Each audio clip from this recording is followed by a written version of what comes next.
Okay, so in addition to the transparent material and the material that I applied to the top of the case the last video or two, I did also create a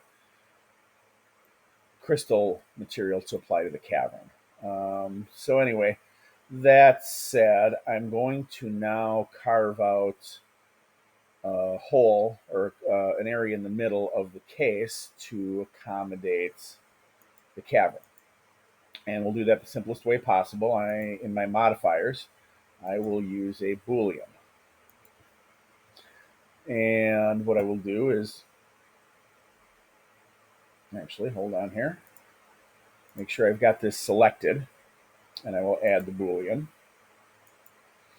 And what I will do is I will leave it on difference.